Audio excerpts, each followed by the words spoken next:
ci au cours de l'émission incha allah. mbetteel bi kay Wallu Sénégal bu ñu ko waxee mooy kuréel googee ëmb Abdoulaye Wade ak ñoom Pape Diop ak ñeneen ñi coalition yu ci ne ñu xamee woon la APR loolu mbetteel gi mooy lan moo ko waral. waaw xam naa damay def benn précision ndax Pape Diop bokkutul ci coalition boobu. mbokk gis-gis waaw génn na ci. moom génnoon na ci moom très bien ak AJ. bon am na acte ak ki nga xam ne moo di tekki donc vraiment ak PDS mu nekk une grande coalition boo xam ne vraiment xam nga nag aussi li ci topp mooy les grandes coalitions ñu ngi koy ñawee ca Dakar. waaye réalité yi li ci ëpp solo ci gox yi la féete. di nga gis benn parti boo xam ne am na doole biir Dakar dans la capitale am ko dans Kaolack mais dans nos collectivités du fa am doole yeneen parti ñoo fay am doole day am ak ay mouvement yoo xam ne vraiment bokk nañ ci li nga xam ne moo di sunu grande coalition seulement damay ñëw tuuti ci li nga xam ne mooy nga wax sànq mooy mbetteel lañ ci am. man Mamadou Moustapha Ndiaye xam naa du fekkee ne peut-être yaa ngi ma doon suivre. depuis yaakaar naa ay weer ci gannaaw xëy na déclaration ci ay weer ci gannaaw la commencé waaye sama li nga xam ne moo di li ñu indi fii loolu maa ngi ko commencé depuis 2017 parce que dama jàpp ne au sortir des élections législatives 2017 dama gëm ne élection 2019 parce que 2019 la waroon am ñii yaakaar naa ne fi ñu toll nii dañu nekk dans l'illégalité totale seulement pousse nañ leen poussat leen waaye pousse boo gis am na fu muy yem.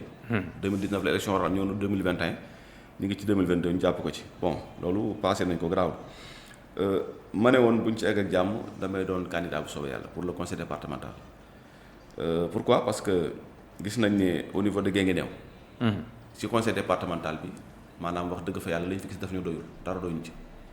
comme nag dañu bokkoon ñi nga xam ne ñoo samp l'actuel président du conseil départemental parce que en 2019 fàttaliku leen dama nekkoon tête de liste majoritaire en même temps nekkoon député à l'Assemblée nationale.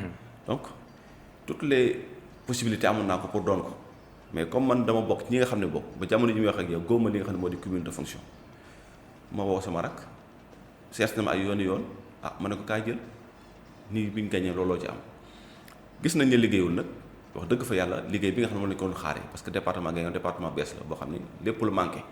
amul dara pratiquement ñu ciy xaar ndaw loo xam ne wax dëgg yàlla jàpp nañ ci pouvoir bi nga bokk ñun ci pouvoir bi la ñu bokk parce que mouvance présidentielle la ñu bokk. comme nag doxul mbir yàlla def nga mën ci dara nga toog banque see loxo complicité daal di doon ci lañ jógee nag depuis 2017 ne lii bu ñu ci àgg ak jàmm dinañ ci jóg jël ci ay matuwaay loolu moo war a suñu candidature seulement nag fi nga xam ne fa la ñu dugg tey depuis le mois de juin yaakaar naa bu fekkee juin la bu ma juumul bi fi président jaaree di jëm Kaffrine ak junni mel. mai la woon. ok depuis mois de mai boobu noonu yaakaar naa bi ñu dégloo déclaration président discours président fii yaakaar naa am na journaliste ko posé ci local yi. lan ca tontu ba ma ko déggee laa ne man dinaa ko tontu man tamit ba ma demee benn. mooy la mu wax ca Kaffrine. déglu leen Kaffrine waaw ma ne kon man bi ma demee Ngathie fekk ñu pare na benn gouvernement scolaire lycée mixte de Ngathie Nawlé ma leen nuyu au passage vraiment suma xarit yi fa nekk yëpp le principal l'intendant ak les professeurs ak les élèves maa ngi leen nuyu bu baax a baax di leen ziar vraiment.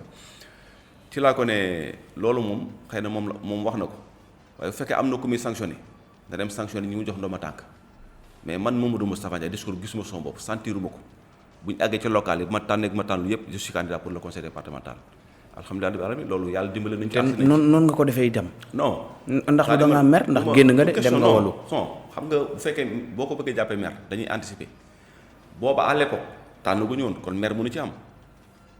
dañoo jël suñu matuwaay.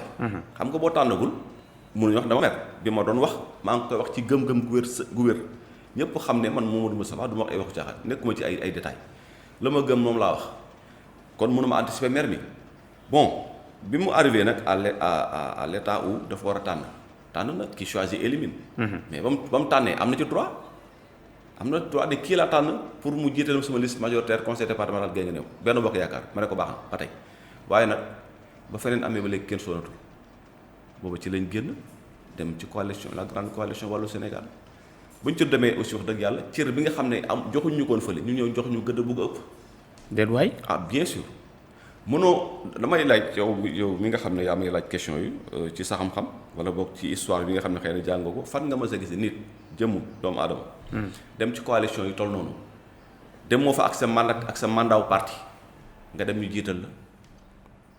loolu bëriwul lu muy am ndaga mës na am bokk ci suñu gox yële yamuñ ca ñu jël mandataire xam nga mandataire yaa déposé liste yi. ne ma am yaa déposé liste. loolu fa la teraanga mën a yem fa la confiance mën a yem donc loolu ils l'ont fait vraiment pour moi.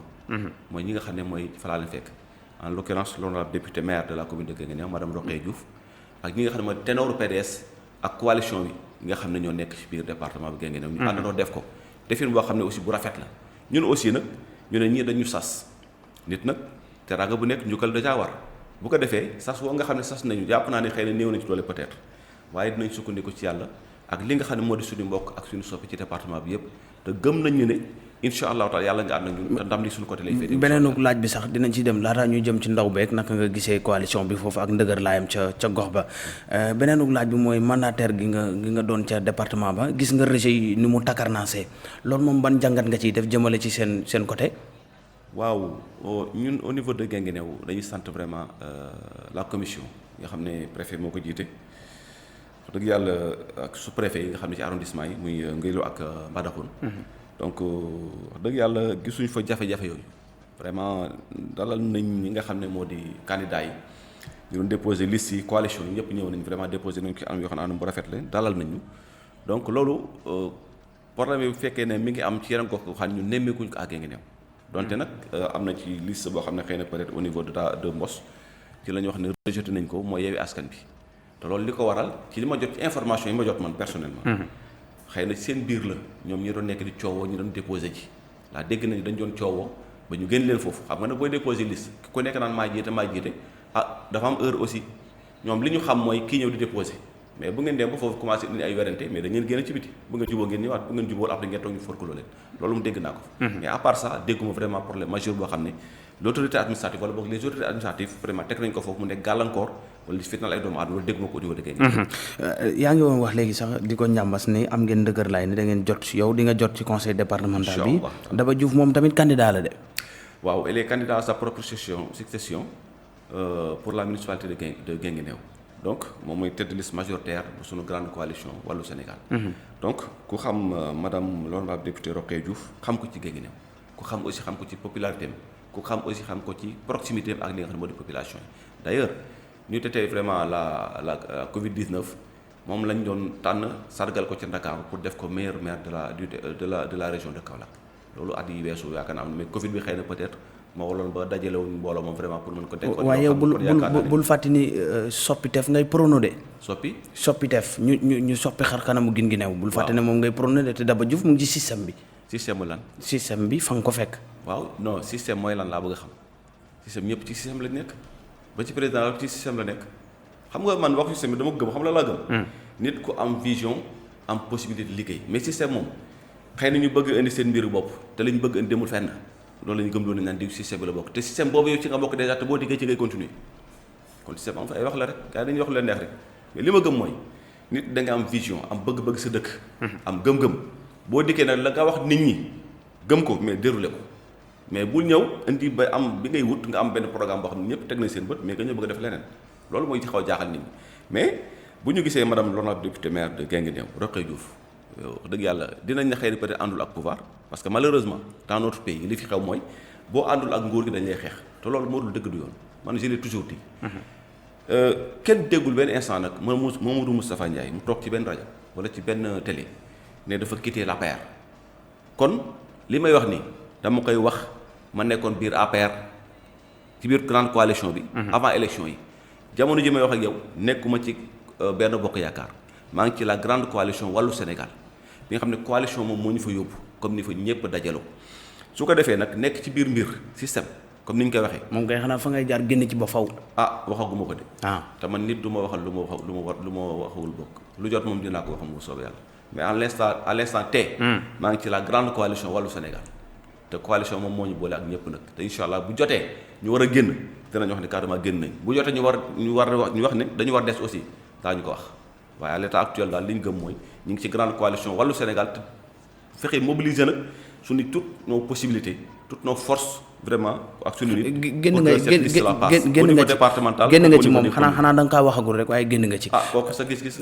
ndax ñenn ñi nga xam ne peut-être dañuy def fuite en avant. waaw ndax ña koy wax ca Guinguinéo di ko ruumanaat ba mu yegg si suñuy nopp bari na. waaw ruuma daal la ñu wax de. waaw ruumanaat boobu mën na wuuteeg dëgg na ko si. waaw dëjëti Pape Malick Ndour ci président conseil départemental ba ndax jàpp nga ne dina yomb. xam nga Mamadou Moustapha du dugg ci du defantu man du ma tâtonner déedéet lu may dugg dama ci dugg ak conviction wér am ci gëm-gëm ni lii day jàll incha allah man loolu laa gëm du ma duggoon ci ay détails du ma tëb ne damay dem élection pour song le président du conseil départemental song ko pour rien song ko pour tour non nekkuñ ci loolu moom xam na ne am na comme jàkkaarloo trop xam na loolu depuis mu dégg ne man je suis candidat bu ko waxee bu ko waxul te moom lay doxee moom lay waxee nekkatul antutul ak sagoom ku am candidat bu toll nii macha allah Mamadou Moustapha Ndiaye ci département Guinguinéo am nga client bu dul yàkkali mukk xamu foo koy wàcce na loolu li am. ak réalisation yi mu fa def yëpp. quelle réalisation dugal département Guinguinéo 7 ans de présidence. dégg naa moom la ñuy woowee l'homme ambulance ak maternité. ambulance ñaata xanaa loolu yëgoo ko. ñun au niveau de Guinguinéo commune nga xam ne fa la dëkk lañ ñu indi c'est tout sauf une ambulance dama juum wala sax boo bëggee mën naa la génne samay photo tegal la nga xool bu doon télé tey ma tegal ko population bi ñu gis ko c'est tout sauf une ambulance loolu mooy li am dans le département de Guinguinéo bu ñu ne 4 ambulances lañ fi indi 7 ans loolu war nañ ko rus a wax 7 ans nga toog fa daan 4 ambulances ensuite di ñu indil ay réalisations yoo xam ne tegal ñu ay coût de ay montants yoo xam ne vraiment ci yoo xam ne def nga ko fa ñun daf ñu yéem en tant que acteur de développement am na ci loo xam ne xel da ko mënta nangu loolu bu ñu ci àggee dinañ ci wax mais gëm nañu ne 7 ans yi nga xam def na ko fa bu fekkoon tey jii def na la waroon def. def bilan ba mu war def man Mamadou Moustapha Ndiaye ku liggéey laa gëm du ma jóg di joganteeg moom dama koy bàyyi mu liggéey parce que jeune la ko man mais gis naa ne respecté wul département bu Guinguinéo. déet waay gis non attends li muy wax man dama ko xam te li muy wax ni boo invité woon ñeneen ñu bokk ci biir département bi. waa Guinguinéo koy ñu ngi lay dégg danañ la ko wax. non invité leen parce que mën nañ ma déglu duñ mën a wax mais da nga leen invité ñu waxal seen bopp te boo invité nag invité ñi nga xam ne ñoo war a wax. xam nga Sénégal li ko yàq nag ñiy wax te waruñoo wax te ku waral wax da nga war a noppi te déglu moo gën mais bëri ñoo xam ne dem ci rajo yi teel wax walaay angim waruñu wax dañu war a noppi féetewoo consommé mais waruñu di wax dara parce que bu ñu waxee wax toj wala boo ñu waxee wax ngir bànneexu bakkan wala wax ngir lu neex nit te loolu amul njëriñ jëmul fenn wax li ngay wax d'abord na nekk ci yow nga gëm ko mu nekk loo xam ne lay wóor ne comme mi ngi ci yow bu génnee dina nekk ci nit ñi mais comme li ngay wax nekkul ci yow bu génnee li wóor ne du dugg ci nit ñi kon bu liggéeyoon dëgg man moom du Moustapha du ma jóg di ko opposé mais xam naa ne liggéey xam nga li nga xam ne moo xew léegi jamono ji mooy politique réseaux sociaux politique gu télé plateau télé yi ak rajo yi demul fenn man damay dem ci rajo mais très rarement même je préfère le terrain parce que politique terrain la proximité ak doomu aadama yi ñu lay gis nga di leen gis bu ñu xewlee nga nekk ca lu ñu bëgg la nga ci mën nga di ko def mais les présidents de conseil départemental du dimanche samedi ak dimanche maire samedi ak dimanche looy liggéey day jaaxal doomu aadama yi au niveau de Guinguinéo ñu loolu la ñuy dund dama ko wax ci président conseil département yi bëri na ci maire de la mouvance présidentielle yoo xamante ne bii pratiquement semaine bii de wala boog ba ñu waajee def liste ba léegi ña nga fa te 7 ans nag da nga gis maire boo xam ne da toog weer du ñëw dëkkam loolu ci ban loolu est-ce que développement la loolu est-ce que rôle lu maire la te maire ñu ngi ko fal pour mu gën a jege askanam mais au niveau de Guinguinéo boo fa duggoon tey da nga yéemu maire u APR lañ fa réalisé à l'exception de quelques maires mën naa citer maire Ourour wax dëgg fa yàlla moom gis nañ ko mi ngi liggéey muy le DG FERA Maodo Faye wax dëgg moom yàlla rek ma tax di wax mi ngi góorgóorlu am na ci ñoo xam ne ñi ngi xaw a tànne tuuti par contre am na ñoo xam ne defuñu dara moo leen jural problème yi nga xam ne tey boo demee ngàcc dañ naan est-ce que ñu am nañ maire ngàcc naaw dégg ni seen maire duñ ko gis duñ ko dégg fenn yaa ngi tooñ de non c'est-à-dire ñun li ñuy wax waxuñ pour tooñ kenn mais dañuy wax di population dund man damay dund ak waa Guinguinéo nekk ak ñoom xam nañuy dund lan la y a pas un seul village dans le département de Guinguinéo bu ma tegul sama tànk amul tous les villages teg naa fa sama tànk xam réalité lan la yow xanaa déggoo ñuy wax Pape Malick Ndour jaajëf bu ñu amoon bu ñu sañoon nga am second mandat waaw ñooñu ñu koy wax da ngay laaj lan moo tax ñuy wax dafa neex wax dafa yomb mais li ngay wax ndax am na loolu mooy wax ji foofu la question féete xam nga toog naan ay buñ sañoon nga am nangam loolu partisan farfarloo dafa am far nag bonul mais farfarloo ci bopp mooy musiba farfarloo mooy war la nga gis dëgg ba pare teg ko fa dem di wax leen lu dul dëgg loolu mooy farfarloo boo baaxul far nag mën nga am nit ki kii neex na ma dama ànd ak moom loolu kenn teru ko kenn man am naa ay partisan moom am na ay partisan keneen am na ko mais li ma dul d'accord wala boog li rafetul mooy di farfarlu gis loo xam ne lii baaxul nga bëgg a taxu bëgg ko baaxal lii doxul nga bëgg a taxu bëgg ko doxal fekk doxul di gëm noonu ngeen dox na fekk doxul kee nga ne ku gis xam ne doxul yow bul fàtte ne jaaroon nga fa de. ne woon nga ancien député. merci beaucoup ndax bu ñuy xas te doo ci bokk. non man ne dama lay wax man gis nga question bi dafay faral di ñëw souvent cër yi xam nga bokkul. lu tax le député non bokkul. lu leen wutale. le député vote et contrôle l'action du gouvernement le député vote les lois et contrôle l'action du gouvernement il a une mission de représentation du peuple. wolof. maanaam li nga xam ne mooy rôle député. mooy teewal askan wi di leen waxal di leen jooyal di leen jooytul. voté woo nu mu tudd maanaam exécuté woo parce que l'exécutif mi ngi fi. ñoom c'est l'exécutif local. le président du conseil départemental il est l'exécutif local parce que am na budget. le maire même chose am na budget kon kooku mënoo ko tëkkale ak député wax rek la mën gis naa ne ci càmm gi. ndax yow yaa nga ca woon. bu wér te wóor laaj ñu waa Kaolack rajo yi fi nekk yëpp ñu la fi jiitu laaj leen ñëpp xam nañ ko même Kaolack gi dañ naan ñun gëj nañu am député gi ngi nee ba Mamadou Moustapha Ndiaye lu xewaan dañ ko dégg ñun ñëpp dañ ko gis assemblée mu plaidel ñëpp loolu nag fa lañ mënoon yem mënuñ jox kenn xaalis mënuñ jox kenn budget mënu nekk mënuñ def réalisation mën nañ plaider ay dëkk na bu ñu am courant te bëri na fa mën nañ plaider ay nit ci ay dund ay jafe-jafe ci wàllu vol de bétail ci wàllu agriculture ci wàllu càmm gi lu nekk def nañ ko ci loolu yaakaar naa ne boo defoon micro trottoir fii ak Kaolack mais nit ñi nga xam ne daa nañ déglu te bëgg lu baax danañ la ko wax nga def ko ak Kaolack même chose. laataa ñuy gën ci poste boobu kala fa wut di Mayacine Kébé. Mandiaye Kébé mu ngoog naka nga gisee taxawaayam moom. invité ko. moom kay daf ñu ko gàndal. woo nañ ko ay entreprise nanguwul ñu waaye dina ñëw. ñimewu ko wala bu ñëwee bokk xanaa di nga ko rek di nga ko posé ñaari question parce que di nga ko génn nga dem sa yoon yow sa wàllu bopp. déet waay fa laa mën a yem. foofu rek nga mën a yem. c'est dommage vraiment pour Guinguinéo. kay dafa et je mel ni regrette beaucoup vraiment de l'avoir soutenu même ci élection parce que c'est une déception totale pour Mandiaye Kébé xam nga li gënoon jafe mooy bi sama mandat jeexee 2012 ba 2017 ñu ñàkk ma reconduire ma fippu mais je ne l'ai pas fait man maa summeeku pendant ce temps là ñoom ñii tey ñoom le président du conseil départemental ak beaucoup de maires dañu defoon seen benn bloc bëggoon ko contre man à la minute qui suit bi ñu defee publication liste yi bon du ma ko fàtte mu ko c'était au mois de juillet.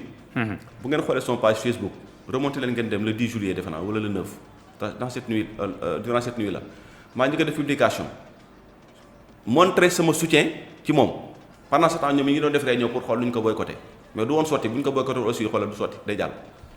parce que li gënoon jafe mooy Mamadou Moustapha Ndiaye bi nga xam ne nekkatuloo nu mu tudd maanaam jeex na reconduire duñ ko moom mu ñëw ànd ak moom te je l'ai fait sans condition ànd ak moom campagne biir Guinguinéo campagne boo xam ne ñii dañoo wax ne Mamadou Moustapha moom est-ce que wér na dafa mel ne moom mooy candidat bi man gëm-gëm laay demee kon ñi nekk fii pour tontuwaale ñi nga xam ne ñi nga naan Moustapha dafa génn APR. lu ma gëmul du ma ko wax lu ma nekkul du ma ko def bu ma génnoon APR damay taxaw carrément ne xoolal sama déclaration dama koy def ne bàyyi naa Macky Sall bàyyi naa APR bàyyi naa lépp xeet ak moom. mais jotagut eggaguñ foofu bu ñu fa àggee rek bu fekkee war nañ ko def dinañ ko def. pour wax la ne kon ñun gëm-gëm la ñuy demee kooku nga xam ne tey moom fa wutu yàlla moom mooy fal mooy folli mais dama nit dina wax ci fal ak folli ba ñaaw ci nit dina ci wax ba rafet ci aussi. waaw loolu nag ñoom ñi may déglu mooy Mandiaye Kébé mi ak ñi nga xamante ne ñoom la àndaloon Pape Malick Ndour Ndeye Jaraaf Ndaw tout. le maire commune Xelkom Birame Xelkom Mbadakhoune ñu bëri Jean-Marie bëri na ñoo na fi démb. ñoom ñoo dajowoon fii ci Fass gi nga xam ne fa la Mandiaye Kébé dëkk nekk fa maire mais dajaloo di ma comploter booba son mandat mi ngi nekk en cours. déet waay mi ngi nekk en cours c'était en 2016 2017 boobu disuma 2017 esseegul sax ñu dajaloon foofu ne Moustapha dañ koy rey duñ bëggatuñ mu nekk député man ne leen Baye Fall rey ngeen ma seen xel mais man yàlla reyu maa ngi dund ba léegi kon maanaam li ñuy wax bu seen pexe sotti woon kon tey Moustapha da ak si bay nekk candidat mais ba ñuy tëral di nas yàlla moom nas na ba teg di xaar tey jii candidat bi leen jaaxal ci département Guinguinéo du keneen ku dul moom Moustapha te incha allahu taala naa jaar seen kaw jàll. déet waay maa la wax lépp am nga ci yàqin. wallaay la bi incha allah taala loolu mooy am dégg ma invité waat fii bu soob yàlla. ndëgër laay wër ndax bul jàpp ne mbir mi Guinguinéo kese la de. non xam nga baatu Guinguinéo boo ko déggee est composé de 12 communes souvent nag ñoom dañ ci jéem a indi ay laxasu naan Moustapha bu dee Guinguinéo commune kese la gëm waxuñu dëgg donc le département de Guinguinéo est composé de 12 communes le département s'appelle Guinguinéo le chef-lieu s'appelle Guinguinéo. kon ñi jàpp ne da ngaa minoritaire juum nañ. bañ dem ci élection ya buñ coppee kees yi ba compté dinañ xam ki minoritaire ak ki majoritaire en tout cas incha allah di ma invité waat fii di ma félicité loolu laa la mën a wax soobee yàlla. beneenu laaj Guinguinéo dellu ginnaaw lool nga nekkoon ca honorable député waaye bu léegi dafa mel ni xar kanamam changé wut ba léegi sax communication boobu moom yow yaa ngi ko yor mu jaaxal ñu lool. yaa ngi may fekk si li ma waxoon sànq de bu fekkoon liggéey nañ kon du ma laaj liggéeyuñ à l'exception de Mamadou Faye moom may wax ak son badière doq bi nekk biir Guinguinéo xam ne opposition la bokk di góorgóorlu si dana benn maire buy liggéey gisuma ko. am na nag ñoo xam ne par contre ñu ngi góorgóorlu tuuti mais par rapport ak 7 ans yi laa évalué man 7 ans nga nekk fa maire ci dëkk am na loo xam ne wax dëgg yàlla waruñ toog bu heure bi di ko wax xam nga mënoo ne nit dafa toog 7 ans def fa dara déedéet loolu moom du ma ko wax mais dama ne li ngeen doon xaare par rapport ak 7 ans yi moom moo néew lool presque insignifiant te nga nekk parti au pouvoir man dama doon demander j'ai envie de demander vraiment à la population de Guinguinéo yenn maire yi nga xam ne ñi ngi foofu tey bu ñu demee ci population lañ leen di wax 7 ans nga toog fa liggéeyoo bëgg laajaat mais boo laajaatee mais looy wax nit ñi pour boo amee xanaa doo dem da ngay liggéey na nga liggéeyul pendant 7 ans te nga ne parti au pouvoir nga bokk. am possibilité yi di ñëw di gëmloo naan président nangam te yow en réalité sur le terrain ñun gisuñu loolu mais booy laajaat looy wax nit ñi bëri na ci pour votre information xaw ma yëg nga comme nit. am na ci des maires yoo xam ne laataa ñu am seen. matal seen liste laa la wax. il a fallu renier terre et ciel. am ci ñoo xam ne ñenn nekkoon conseil si ñoom ñoo génn dem ñëw suñu coalition la grande coalition Wallu Sénégal. kon loolu xew na fa. bien sûr pas mal de communes. kon dañ njuumte am na ñuy jàpp ne Guinguinéo moom département ba nooy na pour APR. déggoo ma am na ñu nekk Dakar naan. kon loolu wax jooju wérul de Guinguinéo moom vraiment. nooy na lettre à la poste la. day jàll formalité day jàll. ba le 23 incha allah. kon loolu wax jooju amul. ñoom ñi nga xam ne ñoom lañ koy waxal. te ba dañoo gëmloo waa Dakar wala boog autorité ya fa nekk. wala gëmloo ci waa plateau ci télé yi ak rajo yi gëmloo ne leen ne Guinguinéo ñoom ñoo fa nekk dinañ xam ñu nekk Guinguinéo bu ñu demee le 23 juin 23 janvier 2022. taxaw seetlu ci Guinguinéo puusut paasut tali bu bankom boobu kese la yor ci wàllum infrastructure. jamono jii dañ ñu ngi fay nemmeeku au sein de la commune avec vraiment l'appui du FERA.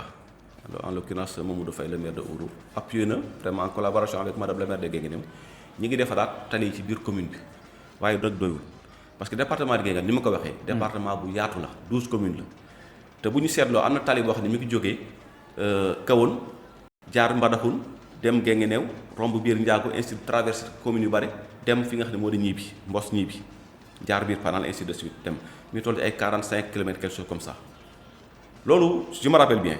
Le président de la République ak le président Macky Sall ñëwoon na fi en 2015 au niveau de fële à Kaolack. Lors du forum économique de Guinguinéo bi ñu defee woon ci terrain cheminot à la gare. Annoncé woon na fa le démarrage imminent de l'axe de cet axe là bi muy wax nii loolu tey bu amoon dafay nekk loo xam ne vraiment luy ubbi Guinguinéo la lu koy defar la malheureusement ba léegi amagul nag ñu ngi xaar. waaw xaw ma lu tax amagul parce que waxoon nañ ñu ne vraiment affaire bi nu tudd marché bi def nañ lépp démarrage moo des booba léegi nag war na mat juróom benni at gisaguñu dara. te bu amoon tey ji dafay baax kon tali yu ñu def biir Guinguinéo c'est bien mais buñ ko gënoon gën a yaatal aussi fexe ba gi nga xam ne moo di yoonu Guinguinéo ak Ngélu jàpp Gossas ubbeeku. mu ñëw diggante Ngóolum ak Guinguinéo aussi xoolal soriwul pratiquement 9 kilomètres la 8-9 mais nord bi da ngay am problème nawet bi aussi même chose.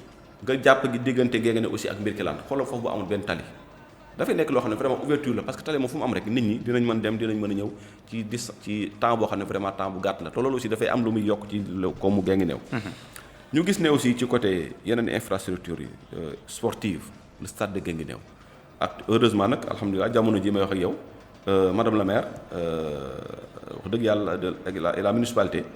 def nañu effort bu rëy ba travaux ñu koy continuer am na yaakaar sax ne final bi fa am bu mois de décembre ci lañ ko war a. moom kay neexalaate yi tàmbali na. waaw du question neexal parce que loolu lu yàggoon la maintenant dañu am habitude nag di gis ne bu nit ki dee def réalisation bu élection bi dañu jàpp ne élection la te fekk xëy na ay tractation yoo doon def la bu yàgg ba léegi yàlla dogal na muy soog a sotti nag tombe li ñu wax tombe wala ay gaaf peut-être ñu bokk gaafale ak élection yi mais demeewul noonu mais yàgg na ci dox parce que man yàgg naa ci ànd ak moom vraiment di ci def ay démarches mais xëy na mi ngi soog a sotti ba man yàlla dogal na indi woon naa fa monsieur le ministre Matar Ba mu ñëwoon visiter ci affaire bi mais ba léegi vraiment desoon na. Guinguinéo du neex a defar ndax dafa enclavé. ndax loolu tam wax ju waxu la.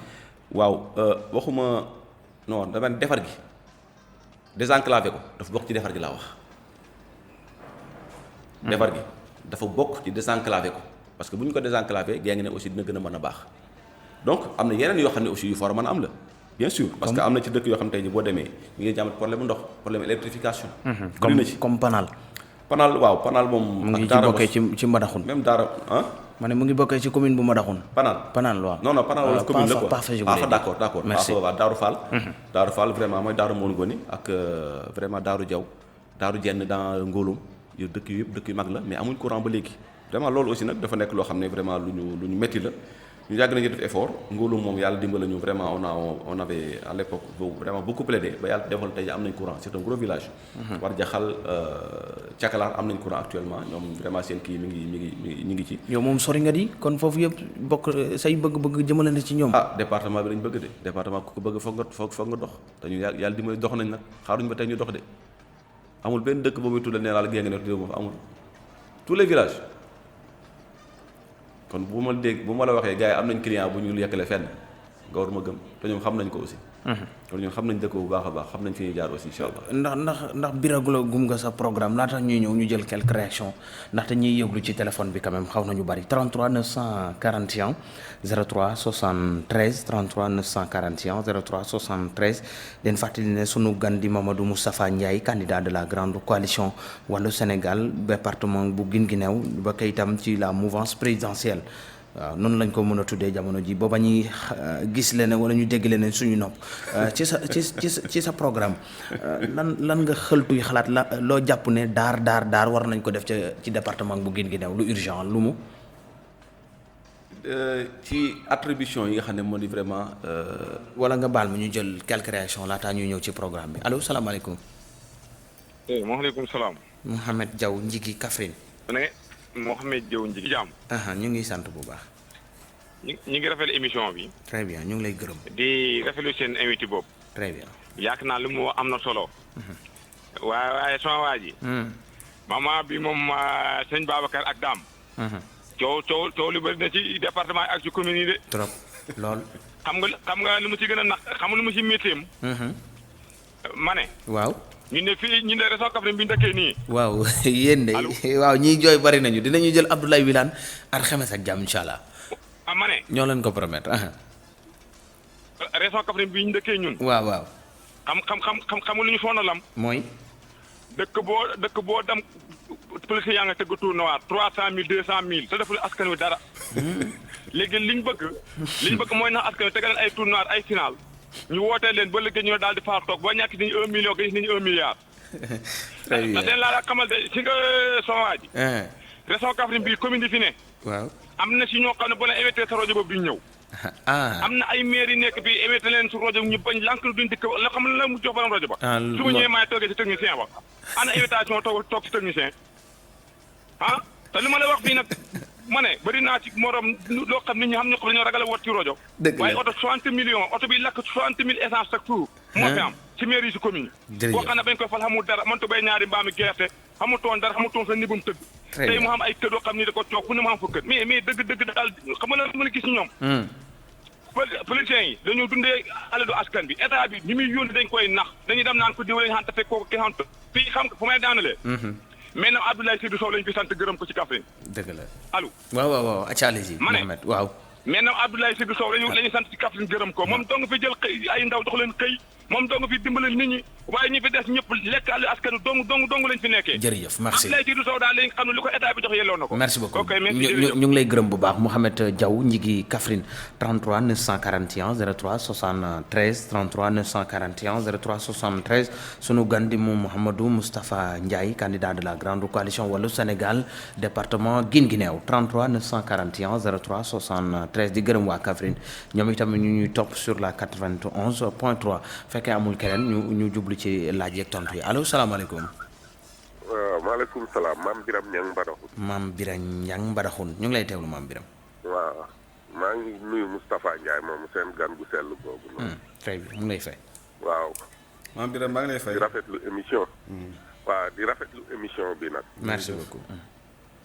tey de noonu durus tey. waaw dégg am na lu mu fi li mu wax noonu ñun dañ koy firndeel ñun ñi nga xam ne ñoo dëkk ci tunu Mbadakhoune. mais nag am na ci loo xam ne ci li ñuy wax rek communes yi li waajooju fi mu mujjee rek communes yi moom am na ñoo xam ne buñ toogee di wax sax dañuy rus juróom-ñaari at nga def ko ci commune bu mel ni Mbadakhoune liggéeyoo fa dara ba mu def ay fan nag ñu naan président dinañu mobiliser ñu jël suñu dooleeg suñu alal di ko fi def loolu lu ñaaw la li waa ji wax rek toog a toog bañ ne suba la nga indi ay projet naan maay financé jigéen ñi ah te juróom-ñaari at financé woo kenn jigéen ñi dañoo jooy dañoo daw ba bëgg a dee ñu toog tey nag ñu naan liggéey ngeen mais Moustapha Ndiaye nag def na fi loo xam ne benn député defagut ko fi kenn defu ko fi très bien merci fii Mbadakhoune maire yi fi nekkoon fii naan tout sauf Moustapha Ndiaye tey rus nañ ñoom ñëpp nag rus nañ jërëjëf léegi maire bi ñu fal député bi ñu fal defu fi dara la defut ci département bu ngeen gën a très bien dara lañ fi defuñ fi tous Mbadakhoune nag moo gën a dee ñëpp Mbadakhoune moom dañoo dee mais nag commencé nañ nag li may wax ni dama bëgg sax Macky Sall déggu ko nee nañ dinañ indi ay oto yoo xam ne ak xaalis boo xam ne dem fii ba Taïba Niassène di fi transférer ay vote pour duñ leen gagné ci bureau de vote Mbadakhoune bi. déet waay loolu moom li xëy na di. waaw waay yow.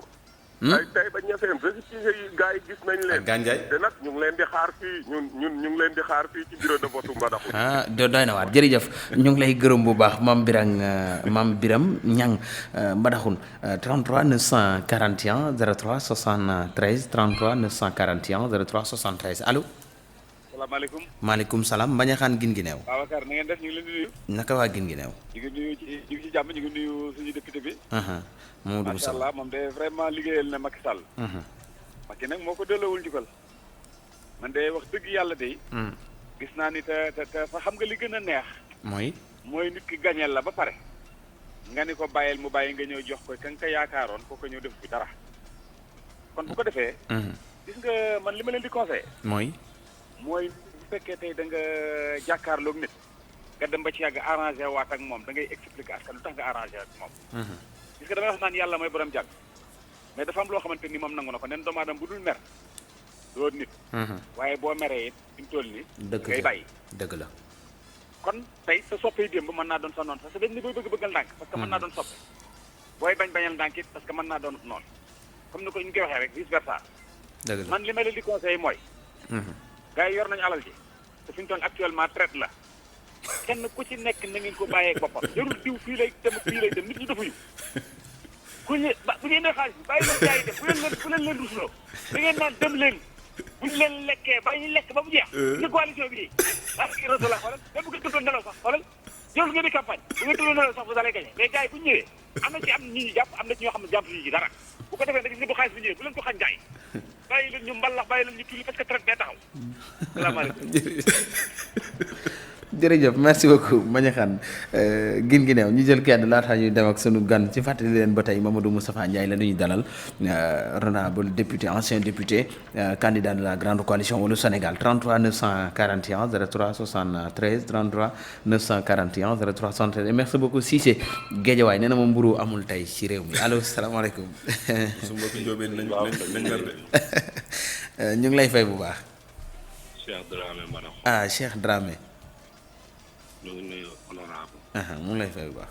Cheikh maa ngi lay fay. gis nga honorable. ñun lépp daf ñu fee fekk. 12 communes sur 11 tànnuñ la woon. loolu vrai ou faux. dañ lay tànn Jean-Marie la ñëpp àndaloon. yow say lobby ñun man fekk na ma fa nga demoon fañ ko lijjante man fa la ma fekk. kenn falul la. te yow ñëpp nga waroon a xarab ba mu des commune Mbadakhoune ndax gée ngi neew 900 voix lañ la fa rawee su du toon ak ndem si yàlla Pama Sène Ndour yow doo dégg honorable li ngay dox ci département bi ñun xam nañ taltelu liggéey Pam Malick Ndour nga bëgg te ñun askanu Mbadakhoune duñ ko seetaan ñun Pam Malick suñu doom la taat bi mu ngi Mbadakhoune lawtaan bi moo wër département bi du ñu sàggan di caaxaan boo taat bi ñu koy dagg Mbadakhoune duñ ko nangu. jërëjëf. ñun doomi Mbadakhoune may ma rek tuuti ma yeggali. acca très bien yeggali. boo déggee ñu ne ko tout sauf Moustapha Ndiaye. dañ ko fal député amul lu mu jëriñ askanu département bi boo ko parrainé sax du ñëw léegi la commencé yàq xaalis ñun comprendre nañ ko ñiy toog di wax naan liggéeyuñ fi ñun ñi toog conseiller 9 compétences ñu dënk mairie képp ak compétence ku toog nee nga gonga moom nag bu du diaboliser population bi ñun ñu ngi koy seetaan dañ koy ree sax ñun. ñun dañ koy ree. jërëjëf. ndax mënuñ la jox te mandat nga toog ba mu daanu ñëw di yàq sa alal ci zéro. le 23 na ko invité waat. jërëjëf. loolu nag lañ lay ñaan. jërëjëf ñu ngi lay gërëm bu baax a baax Cheikh Dramé Mbadakhoune ñu bàyyi la nga rebondir peut-être ci quelques interventions yi nga xamante ni jot na fi jaar lu mu lay def boo déggee yi te yu ci ëpp ci département bi la sauf que am na ku wootee Kaffrine. bu doon sondage day nga xam ne kon kii mujjee kon daanu na parce que ñi njëkk a woote muy kii dëkk woote Kaffrine sama grand frère Mame Birame ma ko nuyu au passage am na keneen ko woote aussi au niveau de Guinguinéo ba ci moom mi mujjee woote. ma ne bu doon sondage la kon moom day daal daanu xam nga gis nga nit Sénégal li ko yàq mooy ñetti ñi ki nga xam ne li muy wax xamu ci dara ak ki nga xam ne li muy wax lam ci xamoon jeex na bu yàgg ak ki nga xamante ne bii li muy wax jamono weesu na ki mujjee woote muy Sëñ Dramé maa ngi koy jéglu bu baax mais il ne maîtrise même pas ce qu'il dit parce que li muy wax xamu ci dara. bu fekkee ne man daf ne moom ba may lobby ki la ko fekk xëy na peut-être beneen Moustapha Ndiaye lay wax mais Moustapha kenn xamu ko ci lobby dinaa nangu leen li mu wax dañu defoon en 2012 une petite histoire. En 2012 dañu defoon benn réunion ba ñu defee réunion ñu exclure commune Guinguinéo ba mu xam fa la dëkk ñoom ñu dem gisi ci benn kër paalem du ma tudd kër turu borom kër gi. ñoom ñu daje fa ne ñoom waa àll bi la ñu wax de à l'époque ñoom moo tuddee na seen bopp loolu ñun waa àll bi ñun dañuy dem gis ji kër diw acte boobu moom yëgu ko woon ñun topp ñu leen ma toogoom yàgg ñu woo ma ne ma ñëwal ma dem bokk ci waxtaan ba bu ñu tànnee Jean-Marie Morone mi nga xam ne moom lay wax maa njëkk a taxaw ne tu as mon soutien ca kër ga ñu ko tànnee ca Paleen ba ñu demee itam ba dossier yëpp dem Dakar bañ demee dañ ne dossier Moustapha lu tax dossier Moustapha ñëwul parce que ñoom ñëpp dañu déposé woon seen dossier après xam ñu rocceeku su dem déposé ay dossier mais dossier Moustapha bokk ci kon lobby ku sa dossier demul noo lobby dana jaaxal nit ñi. bañ demee ñu ne mais Moustapha mi nga xam ne parti bi kuy wax Moustapha Guinguinéo département da nga wax Moustapha Ndiaye ana dossier am lu xew. ci lañ mooy man leen déedéet sama dossier mënta ñëw parce que ñun daje nañ kër diw ba tànn diw kooku man sama nawle la suma xarit la ñu ne dossier yëpp na ñëw dañu soxla responsable yëpp am na ku ñuy wax Habib Ndiaye dëkk Gagny sama xarit la oustaz mi ngi jàngale Dakar keroog moo yóbbu dossier benn femme parce que dañ ko doon laaj aussi ne kooku il faut mu ñëw ci la son benn tante bu ñuy waxee maire Awa Diallo mu ngi dëkk fii Guinguinéo campement ne sa dossier xoolal mënoo ko génne il faut mu dem li mu wax ne ña fekkoon réunion bi yëg nañ ko xam nañ li xew kon bu naan lobby na ma génne ci groupe yooyu. moi je ne suis pas lobbyiste. bu ma nekkoon lobbyiste du ma nekk di xeex lii ñuy def. donc loolu ba mu amee dossier yëpp dem ci lañ tànnee Moustapha moom mii muy défendre nii muy Jean-Marie papa moo ko woo ànd ak moom ma dem këram papa ji ne ko bañ la tànnee Moustapha dafa ànd ak yow kon Moustapha bu la gën a gore moom xanaa yëgul loolu kon. ensuite bu naan bu may xarab waa Mbadakhoune non ça ne passe pas Mbadakhoune xam nañ fi ma leen teg seen njiit lay xarab seen ñaari njiit lay xarab mais ma xarabuma waa Mbadakhoune je ne saurais le faire ne serait-ce que pour le respect de la mémoire de feu Pape Massaer Ndour. mi mu tudd sànq moom moo ko wax. ak kii fa nekk yëpp nag nga xam ne samay mbokk lañ ak sumay xarit. très bien bu ma yeboo ne Mbadakhoune laa ay soppe pratiquement. loolu politicien wur ko wax sax mais bu ma yeboo man mën naa ko wax la fa am ci ay soppe pratiquement jéggi na dayoo kon bu bëggee taxaw naan dama bëgg nu mu tudd di diaboliser waa Mbadakhoune non dafa juum. Ensuite beneen bi may waxaat. waaw très rapidement très rapidement ci laa ñëw parce que dafa jël temps wax xam nga wax dafa garaaw. am na loo xam ne bu ko nit déggee rek mën na dem ñun nous ne sommes pas lobbyiste. ñun li ñuy dund dafa leer na tontu nga te itam bu fekkee daf ne defu fi dara pendant 7 ans. pendant 5 ans ma nekk assemblée moom est-ce que Mbadakhoune la dëkk moom mi wax nii kon parce que loolu Amath waxuñu ko Moustapha du bañ ko daan député gagné député Mbadakhoune la dëkk boo dem ñu ne député Moustapha député dëkk bii la kon kooku doon na liggéey gis nga li nga xam ne mooy li ki njëkk a woote Kaffrine wax ne actuellement nii ci ngay gisee ay nit ñoo xam ne kenn mosu leen gis sur le terrain man Moustapha mosuma rejeté parrainage dama koy wax exemple bi gën a leer te fu ma dem ci émission da koy wax boo nekkee assemblée 12 communes fal la week-end jot nga am 6 parrainage wala 10 am 1 million te doo rejeté benn nooy def fu nekk da nga fay dugal 100 000 pour bañ a frustrer kenn ñun li ñuy fonctionner nii su dara changé wul ligne bi ñu doxee ni moom la ñu doxee. bi ñu nekkee assemblée bi ñu fa nekkatut moom la ñuy doxee ba tey proximité avec les populations disponibilité respecter population bi aussi suñu wax nag du nekk ñaar du ñu wax tey waxaat suba non benn wax la ñuy wax. loolu moo nekk ñun. parrainage moo xaw ma kan moo ñu koy sikkee mais kan lañ ci si mais du miin nga département bi. wër nga dëkk yu ci bari. boobu moo waral ñuy mer fi ñu toll nii de. bu fekkee wax nga ko léegi ne miin nga département bi. dëkk yu ci bari miin nga leen. lan nga gis ne mooy urgent ci département bu Guinguinéo. Guinguinéo dama bëgg wax lépp urgence la wax naa la ko sànq. déedéet waay c'est un département qui manque de tout et qui n'a rien qui a besoin de tout et qui n'a rien pratiquement li fay commencé di am maa ngi la koy wax. mais dafa soxla loo xam ne lu ko ëpp la parce que Guinguinéo dañuy fàttaliku ne bëri na ay ndaw kon ku ne ndaw di nga wax chômage mi ngi commencé nag ci yi nga xam ne moo di njàng meeg njàngale mi seetu nañu élèves yi dañuy arrivé à un certain moment boo xam ne dañuy génn ci école ñu dañ leen dàq ainsi de suite mais même ci njàng moom aussi njàng mi am nay jafe-jafe parce que di nga gis ay problème mu abri provisoire yu bare gis nga gis école yoo xam ne clôturé wuñ leen di gis condition de travail yoo xam ne ñi nga xam ne ñoo yor muy directeur d'école yi ak ñi nga xam ne moo di chef d'établissement yi ñu ngi koy liggéey te mu nekk loo xamante ne bii nag le conseil départemental am na ci li nga xamante ne vraiment moo di possibilité yu mën a def parce que am na ay compétence nag ci wàllu lycée ak yu ni mel bu dee CMI aussi kazalika nga jëm ci fi nga xam ne moo di l'école les écoles primaires foofu nag moom dinaa ñëw taxawaat tuuti ne au niveau de Mbadakhoune foofu dinaa ko taxaw wax ne ak Guinguinéo commune foofu la ma gis maire yi di fa def wax dëgg fa yàlla gisuma ñeneen ñi di ko def parce que Mbadakhoune moom pratiquement toutes les écoles yi nga xam ne moo di primaire la wax dëgg fa yàlla monsieur le maire waaw dégg naa ne clôturé na ko am na yu ma teg soo bët nag moom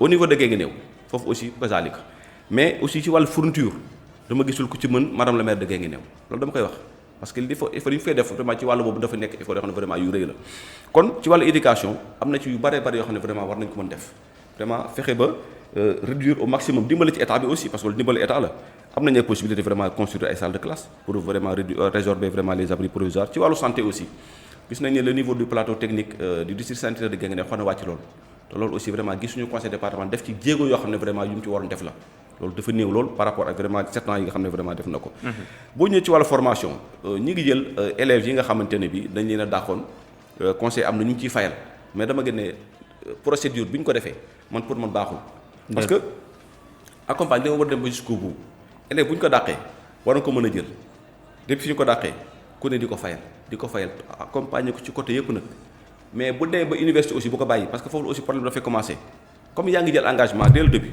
mais continuer ko ensuite sur le plan formation xam nga ci Sénégal dañu gis ne te loolu dama koy bëri lu may dégg Guinguinéo da nga gis nit ku ñëw dama bëgg liggéey di jeune da nga koy yërëm sax parce que da lay woon kii dafa bëgg tekki mais lan nga mën man lu ma am baax na la lay wax lu ma am baax na xam nga c'est pas une qualification kon kooku soxla na formation kon ñun au niveau local am na loo xam ne war nañ ko mën def comme dañuy parcourir vraiment nag le département gis nañ ne am na ay secteurs yoo xam ne wax dëgg yàlla bu ñu yàlla dimbalal ñëw fa ci suñuy compétence danañ fi def loo xamante ne bi insha allahu taala ñii fi nekk tey defuñ ko fi loolu leer na gox boobu tam bokk na ci département yi nga xamante ni moo gën a reculer ci département yu Kaolack ci lu weer lu tax loolu moom ak bu ngeen déggee woy wi ay ndànk ay responsable lu mu leen di def waaw xam nga dama ci ñëwaat rek ne nit bu fekkente ne mi jox nañ la li nga xam ne mooy askan li mu war la ak yow da nga laaj ñu jox la lan moo la war liggéey bu fekkee da nga war a liggéey jumtuwaay yi nga xamante ne bi moom nga war a liggéeyee mi ngi am muy budget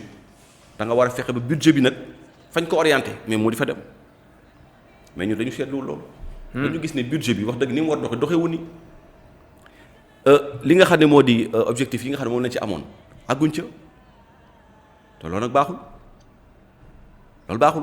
nit da nga war a fexe ba li nga xam ne moom lañ la jox yow bu ko comme ni ko ki dëkk Kaffrine wootee wax ne gis nañ si ñoo xam ne avant ñuy ñëw ñaari baam sax mënuñ ko woon a bay tey ji ñu bàyyi àll am na lu xew tey ji ñu daw ay 4x4 yoo xamante ne nanga man am na lu xew kon ci ay élus locaux loolu fu mu jógee beneen pàcc ma gis ñu di ko néewal doole te dara gënu ko ci gestion d'une collectivité locale mooy la coopération décentralisée sunu gox-goxaan yi fii moom dañ ko farataalu c'est dommage ma parce que bu fekkee da nga bëgg sukkandiku ci budget état kese budget bi la état bi jox muy nu mu tudd budget annuel bi ngay am mais doo liggéey.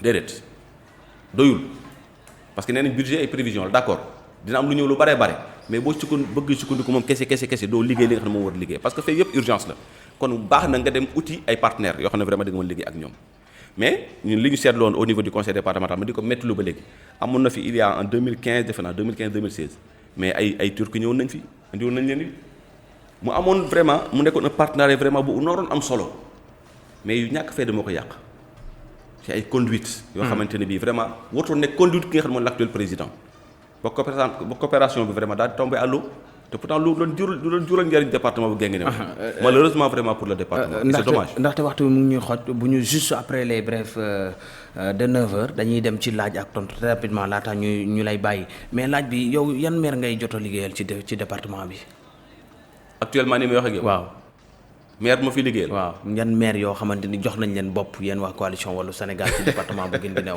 non maire yi fa ndax mën nañ leen wàññi non mais maire yi fa nekk dañu bëgg faluwaat te leer na ma duñ falu incha allah maire yi fa nekk maire bu ci liggéeyal mu doo falu moom te ñi fi xaw a liggéey ki fi xaw a liggéey tuuti wax naa la ko ñu ci des pratiquement seen liggéey dafa doy waar ñu ci lu falu bu fekkee ne dina am ñu ñëwaat boo demee benn doone ñaar de ci seen département kon man xam nga kon utuma partenaire ci ñoom man maa ngi bokk ak ñoom coalition déjà li mu bëgg mooy gagné leen kan laa ci collaborer ci ñoom ñoom problème bi ñu am moom nañ ko lijjanti mooy lan seen coalition boobu ñuy wax muy benn bokk yaakaar pendant ce temps pendant que ñu ngi leen investir ñoom am na ñeneen ñoo xam ne ñu ngi génn ci coalition bi ñu bokkoon dem di dem feneen sa diggante ak Pape Malick Ndour lu ci ne jàmm ak salaam suma rakk la mais bokkuñ gis-gis politique man ak moom te yaa ko yóbbu de bon xam nga du ma ne maa ko yóbbu lu tax loolu du ma ne maa ko yóbbu mais dama ne bokk nga ci ñi ko tette bokk absolument loolu moom kuy nit ku nekk war ko fàttali ko moom ci boppam bu toogee intérieurement dina xam ne Moustapha am na te fi mu toll nii yéen a ngi xët-xëtloo wuñu lu tax xët-xëtloo parce que du wax ma wax l'essentiel mooy li mu nekk d'accord ma ci ak moom duñ toog di échanger ay wax comme ça dañuy daje fuñu daje on se respecte parce que su ma rakk la aussi yaa ngi dégg am na ci loo xam ne aussi lié nañu man ak moom muy ki ñu fi tudd léegi di feu Pape Masssaer Ndour yàlla na ko yàlla yërëm donc ne serait-ce que pour ça respect daf ci am loolu mënul dañ mais nag gis-gis politique lañ bokkul man ak moom doxalin lañ bokkul man ak moom bokkuñ vision man ak moom loolu fu ma toog dama koy wax mais jàmm rek moo nekk suma diggante moom aussi ok gërëm la léegi ñu ñëw wéyal ci ñaareelu pàcc gi laaj ak tontu très rapidement laata ñuy bàyyi sunu gan ñëw ak itamit ci ñaareelu pàcc bi mais fàttali leen ne dañ jël quelques réactions juste après les brefs de 9h ca beneen wet ga ñu nuyu Nafissatou salaamaaleykum. maaleykum salaam Babacar Sarr maa ngi lay fay bu baax a baax di nuyu auditeur ak auditrice Jafla FM di nuyu sa invité bi aussi. xëy si nga. ci jàmm. ginnaaw bàkk bi ñu tàbbi ci xibaar yi noppi nga am. bisimilah. acca ginnaaw lii ñu dem ci boobu. ani waa Saint-Louis du Sénégal ña nga ca. waaw ñu ngi fa de. Jafla FM baatu askan wi juróom-ñeent fukk ak benn yu tombal juróom-ñeent. la ca gën a fës lu mu. la ca gën a fës Babacar Sarr bokk na si ñàkkum mburu biti réewum Sénégal la ni ki tey boulangerie fas yéene banque seeni loxo ñetti fanu yàlla la ko waral nag bokk na si la ñuy kaas mu di dogal bi waa meññee jël ñu yëngu ci wàllum defar mburu ngir dakkal production bi ñu gis ni loolee bu amee jafe-jafe ak gàllankoor rek la leen di jural la. Horizon sans frontières ñuy arrêté ne am na vague migrants yu nekk ca Espagne ak Allemagne yu nu war a rapatrier ki ko xamle nag di Boubacar Seye jiite boobule structure Horizon sans frontières ci loolee nag yooyu les migrants dajale nañu leen ba noppi ñu war a jël vol yegg si fi ni ki tey ci migrants yooyee am na ñu ci jot a def juróom-ñetti at ca réewum Espagne ak seeni doom yu jotoon commencé seen scolarité ba noppi. ca leneen fédération internationale ginnaaw xayma bi nu jot a def kii di Aliou Cissé di entraîneur au Sénégal lañu tab meilleur entraîneur du monde ci atum ren ndax njàmbaar ak yar bi mu wane ci digganteem ak ay ñoñam ñu ndar képp rek ak Danemark bu mbas mi di wàññeeku ci yenn réew yi moom dafa gën a yokk ba tax na ñu exiger fa passe sanitaire ak mesure barrière yu tar lañu jàpp ginnaaw xayma moo di mbas moomee du gaaw a génn ci seen réew ndax kaa yaa nga yokk rek di wéy Babacar sax ñu ngi lay gërëm Nafissatou Dieye merci beaucoup. xam nga département bu Guinguinéo am. waaw. loo fa jot a xam. dama koy dégg rek. mu ngoog. du ma Saalum Saalum kii toog honorable député la woon moo leen fa toogaloon foog naa su ma juumul ci 2014. ok. jërëjëf mbaa mi ngi doon liggéey rek. mu ngi wax de. yaa ngi ko daan déglu noo. mi ngi liggéey rek mbaa mi ngi liggéey rek. 2017 merci beaucoup. Jafla FM Kaolack. À Dakar 96.3. Matam 89.6. Thiès 96.3. Touba 96.3. ak Kaffrine 91.3. di leen gërëm ci ànd bi fàttali leen ni ba tey mën ngeen dem télécharger suñu application moo xam Apple Store wala Play Store boo noppi rek di àndandoo ko suñuy programme yow leen ak jàmm 9h moo jot ba tegal 4 minutes ba tey yéen a ngi ci seen matinal d'information brise matinal 33 941 03 73 maaleykum salaam. Babacar Sadikh maa ngi lay ziar. maa ngi lay ziar baax sax. di rafet liggéey bu baax a baax. jërëjëf. Nafeer Touba jot na ci Touba Asalam de. waaw waaw moo jot fii ci. moo jot ca leew na ñafeen jàpp mi dina bàyyi. très bien. maa ngi lay nuyu sëñ Dame. sa gan googu nga dalal. waaw Moustapha. liggéey bi am na solo sëñ Moustapha. jërëjëf. ci tomb yi am solo yi xam naa nag yoonu mbos moom. jàpp Guinguinéo moom. yoon bu gën a naqari amut moom. mbos benn yoon Guinguinéo laa ma sa jaar waaye jafe-jafe. waaw jafe-jafe bi bari na lool ba yoon bi nga xamante ni da ngay jógee ñii bi da ngay jógee ñii bi dem mbos. ok waaw mooy Guinguinéo mbos ñii bi jafe-jafe la waa kay yoon yëpp ay pax la def. te yàgg na maa dégg askan wi di ko jàmbat nag waaye dafa mel ni suñ njiitu réew yi fi nekk moom. bu leen yitteelul rek yitteelu leen. ba dem ba côté wanaar ak yu demee noonu. loolu lépp waraat nañ cee jéem a góorgóorlu kooku nag bu fekkee mi ngi sax candidat pour mën a am saafara yàlla na ko yàlla may ndam bu fekkee moo gën yàlla na ko si borom may ndam ndax foo nekkit nga fexe mu développé da ciy baax ndax ku ne xam na ne mbos jàpp Guinguinéo dëkk bu yàgg la heure bi waroon naa fekk ñu defar ko tëli bu normal dem beeg dikk bi mën a yomb waaye bu nawet jotee rek population bi fi dëkkee dañu am jafe-jafe ci biir sax yi pour dem beeg dikk bi jërëjëf kon nag ñu gën a góorgóorlu bu baax a baax cant ak ngërëm ñeel na la ñeel ñëpp ñu jërëjëf nuyu ñu waa Touba HLM ak waa Touba Bogo Touba Ndamatu ndongo li ca Touba HLM 33 941 03 73 33 941 03 73 fekkee am na ku nekk ci buum bi ñu jël ko laata ñuy dem ak laaj ak tontu ak sunu gan ci fàttali Mamadou Moustapha Ndiaye candidat de la grande coalition wàllu Sénégal mooy sunu ganu tey allo salaamaaleykum. allo salaamaaleykum. maaleykum salaam. waaw ñu ngi leen di ziar di leen rafetlu émission bi. merci beaucoup. di nuyu suñu gan googu nga dalal. très bien. man la Issa Diop dëkk Guinguinéo. Issa Diop Guinguinéo Diop ñu ngi lay teewlu. président maa ngi lay nuyu bu baax. waaw maa ngi rafetlu émission bi maa ngi koy suivre bu baax. merci beaucoup. waaw di lancer un appel di wax ne gan googu nga dalal nga gan gu mat gan. te le département de Guinguinéo a soif d'un président de conseil départemental. parce que ñun waa Guinguinéo ñu si bëri dañuy ignorer les compétences d'un conseil départemental. te depuis le conseil départemental bañ ko installé ba léegi waxuma sax commune de Guinguinéo mais département de Guinguinéo gisuñu ci benn infrastructure pour ne citer que ay maternité ak ay ambulances yi nga xam ne ce sont des ambulances qui n'existent que de nom. donc di wax ne ñun waa Guinguinéo nous portons notre choix à l'honorable député Mamadou Moustapha Ndiaye. très bien merci. di interpeller aussi toute la population tout le département de Guinguinéo. ñu ñëw derrière Mamadou Moustapha Ndiaye parce que ki nga xam ne si doonagul dara di def ci département bi Mamadou Moustapha Ndiaye a mis les pieds dans tout le département de Guinguinéo. très bien merci beaucoup. te fu ci nekk def na fay action am te tout le département de Guinguinéo est conscient de ça. donc ki nga xam ne si il n'est pas encore élu je pense que quand il sera élu il fera plus que ce qu'il faisait avant. jaajëf merci beaucoup Issa ñu ngi lay gërëm bu baax Issa Diop département bu Guinguinéo nga ba ngeen baal ma rek ñu ñëw ak laaj ak tontu très rapidement daal di jeexal ak sunu gan candidat nga bu coalition wàllu Sénégal laaj bu njëkk bi sa programme kan lañu ko mën a xaar. sunu programme xam nga nit buy wut. conditions yi tax mu am rek lay jéem a doxee tey am yaakaar ne aussi li ma wax li may fu ma jaar fu nekk li ma gëm laay wax ne bu su ma yàlla dimbalee ak coalition ma àndal ñu gagné mairie yi nga xam ne fa la ñu am liste ci département bi loolu yóbbuñ ci bopp conseil départemental bi li ñu njëkk a gëm d'abord mooy un travail d'équipe parce que dañuy wax nit ki booy def dara pour moom te boolewu ko ci defoo ko pour moom da nga ko def contre moom loolu donc mooy li am kon ñu dañu gëm un travail inclusif et participatif loolu mooy waral xalaat yi mën a génn pour ñu mën a renforcer li nga xam ne moo di suñu programme te suñu programme déroulé naa wax naa la ko sànq ci wàllu njàng meeg njàngale mi ci wàllu aussi formation mais aussi wax nañ la ci wàllu santé.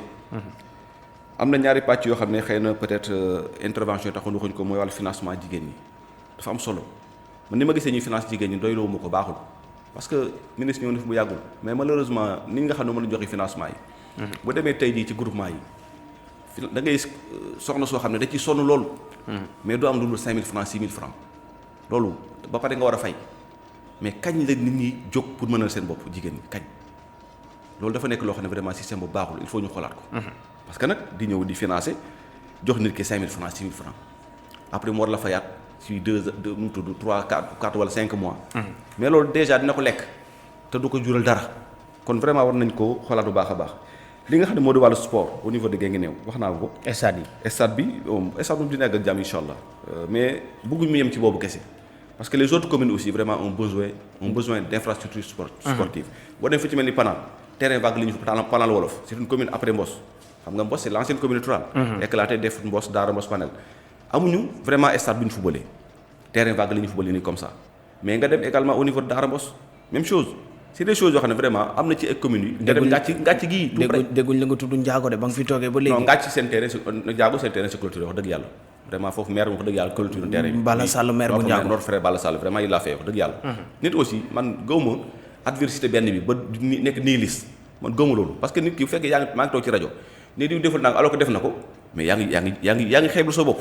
loolu il l'a fait bien que man nga ànduñu bokkuñu jëmukaay man ak moom donc loolu il l'a fait am na ci communes yoo xam ne am na ay maire mais amuñu loolu te pourtant ci mouvance présidentielle lañ bokk loolu noo ko mën a gisee loolu doy waar la. fii ngàcc gii nii vraiment ngàcc dëkk bu mag dëkk histoire la mais xool amuñu terrain bu ñu clôturé yooyu dafa nekk yoo xam ne vraiment yu doy waar la ci wàllu sport aussi ma gëm ne USG mooy équipe fanion départemental conseil départemental mosu fi dugal dërëmam te waxoon na ne ba ñu soog a toog.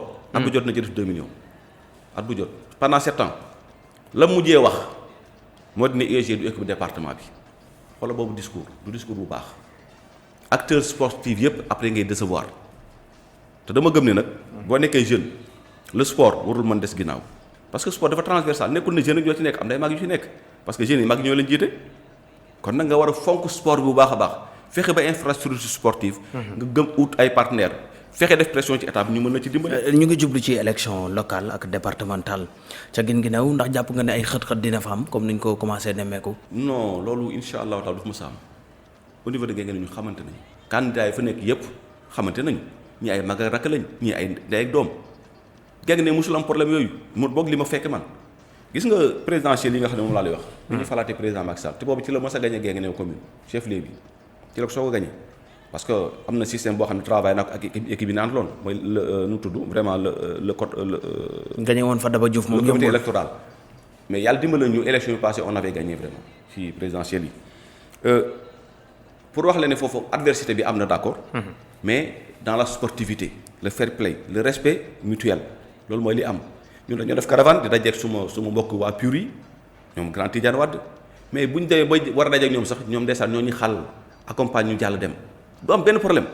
dañuy campagne ba dugg biir këram Grand Tidiane Wade ma di ko nuyu au passage xam nga fa la sportivité yam. loolu mooy élection parce que élection boo tool yi ngay dégg nii yëpp après xoolal le 23 à minuit lépp jeex. gars yi nekk ci commission yi di compter xoolal le 24 gars yi xëy dem seen liggéey. baykat nga moo tax ku ci jéem a def lu ñaaw aussi ci yow la des. baykat nga au niveau de Guinguinéo vraiment loolu amul foofu dëgg yàlla sant nañu yàlla bu baax a baax. ñu jeexaleeg ponk bi acteurs yëpp aussi. nga nekk baykat bu mag. ñu gis la ci télé yi sax ngay wane ne yow ginnaaw sax ay poste politique da ngay yëngu ci wàllum mbay nawet gi ren noo ko jàngatee njëkk. waaw dañuy dellu vraiment di sant yàlla parce que nawet moom loo ci mën dégg lu ne si Babacar yàlla moo yor lépp nag moo ñu yor ni ñuy waxee nii sax lépp moom la dañ naan nit bëgg la am mais yàlla mooy dogal dëgg la mais bëgg yàlla moo koy def ci lépp kon yàlla moo yor lépp nawet boobu nga xam ne moom la ñu wax xam nga kenn mësul xalaat ne wala boog jàpp ne dinañ dem ba mi-octobre muy taw.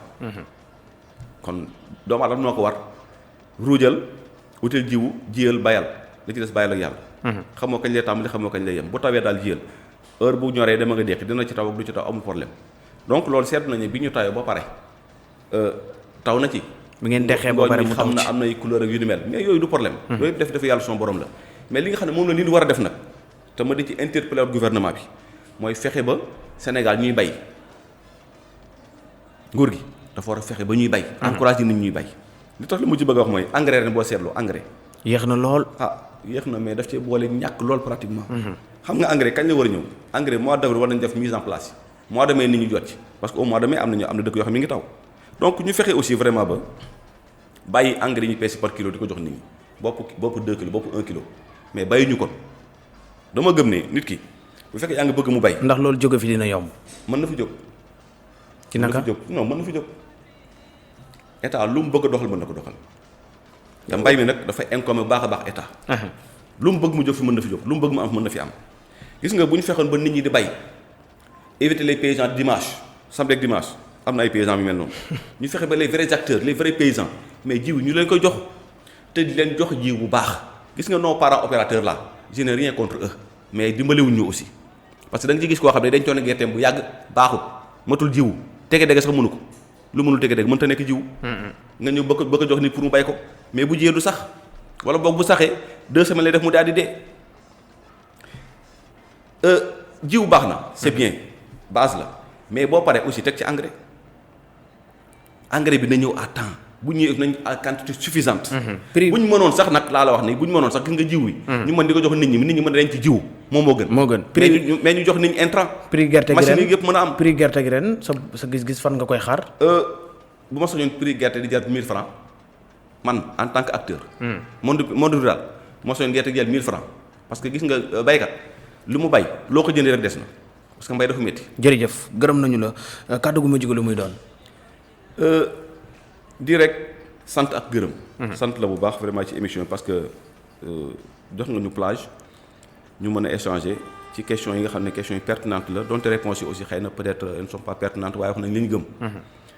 nga may ñu aussi ñu mën a expliquer vraiment à la population de Guinguinéo vraiment suñu bëgg-bëgg suñu yéene ci ñoom xam ne Guinguinéo lañu am wax nga ko sànq ne wane nañu ci tool yi ñun loolu du lu bees ñun lépp ñu nekk assemblée ñu ngi ci tool yi bu jeexaan bu ñu paree session dama doon ñëw ci tool yi. kon loolu moo tax tey jii ñu mën taxaw mën a laaj mën a wax ak ñëpp bu fekkoon bi ñu nekkee assemblée ni ko sama xarit bi waxee sànq Dramé bi dëkk Mbadakhoune dañoo daw nit ñi kon pour ñu dugg ci nit ñi tey problème la mais ni mu waxee boo ko déggoo xam ne ils sont sous pression kon ñun ñi ngi woon ci biir nit ñi di waxtaan ak ñoom jege leen xam li ñuy dund lan la xam mbay mi li muy dund xam mbay mi li ci nekk xam càmm gi li ci nekk lan la xam wàllu artisan yi li ñuy dund lan la également secteur boo ma ci laal rek xam naa la fay nekk lan la lay avantage ak lan mooy jafe-jafe kon loolu boo ñu permettre vraiment ñu mën ko wax dañuy sant gërëm la sant vraiment waa rajo bi yëpp mais sant aussi les auditeurs. sant tout le département de Guinguinéo di nuyu aussi nag vraiment fa ma jóge di waa Guinguinéo commune ak suma parents yëpp vraiment ñu ngi leen sant di gërëm collaborateur di gërëm aussi surtout la grande coalition wàllu Sénégal bi nga xam ne maa ngi fa nekk membre di fa liggéey ñu def ma tête de liste vraiment ñu fas yéene démarrer campagne bi continuer suñu proximité campagne bu ubbee ñu démarré ko liggéey ñaan yàlla suñu borom may ñu ndam. maa ngi nuyu baax a baax nag responsable yëpp yi nga xam ne. suñuy xarit lañ nekk ci commune yëpp ci département bi. ak ñi nga xam ne tisi nañu ay coalition ñun ak ñoom au niveau départemental donte au niveau local aussi ànduñu. mais politique mu tëddeent local la wax naa ko mbirum nawetaan la kenn ku ci nekk nag wax dëgg yàlla fexe góorgóorlu ba li nga xam ne vraiment moo di li ñuy xaar ci yow vraiment nga am ko. en tout cas politique yombul waaye li ma gëm rek moo di ne lépp lu waay di def na fekk mu gëm ko d'abord. boo ko gëmee aussi li nga xam ne boo koy wax yaa ngi ko gëm yàlla dina dimbale ba nit ñi dinañ ko mën a gëm aussi mais boo ko gëmul na la wóor ne yow déjà gëmuloo ko mais fa mu jëm aussi nit ñi duñ ko gëm. te dara jaruloo ci àdduna bi nag.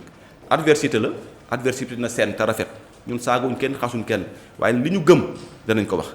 suñu programme aussi gëm nañ ko bëgg nañ ko te bu ñu yàlla dimbale ñu nekk ci bopp conseil départemental gagné ko daañu liggéey ba ñëpp xam ne liggéey nañu parce que fi ñu jot a jaar kës néew nag assemblée la mais képp koo xamante ni yaa ngi nekk Sénégal ak Guinguinéo ba ci bitim réew xam ne Moustapha Ndiaye ku liggéey la Moustapha Ndiaye ko doon défendre askan la Moustapha Ndiaye ko doon défendre li nga xam ne moo di éleveurs yi la parce que nag bu ñu fàtte aussi fii ci Kaolack am na xeexu yu bare yu fi amoon ci wàllu vol de bétail am na jafe-jafe yu bare yoo xam ne amoon na fi. jërëjëf mais ku nekk gisoon na taxawaay Mamadou Moustapha Ndiaye. jërëjëf gërëm nañu la Mamadou Moustapha Ndiaye candidat de la grande coalition Wallu Sénégal léegi ñu ñëw wéyal ci ñaareelu pàcc gi dalal Penda Diallo ci la woon yaa jox na Jaariyatu Camara ci waaw góor Oustaz Ibrahima Niass Laye bi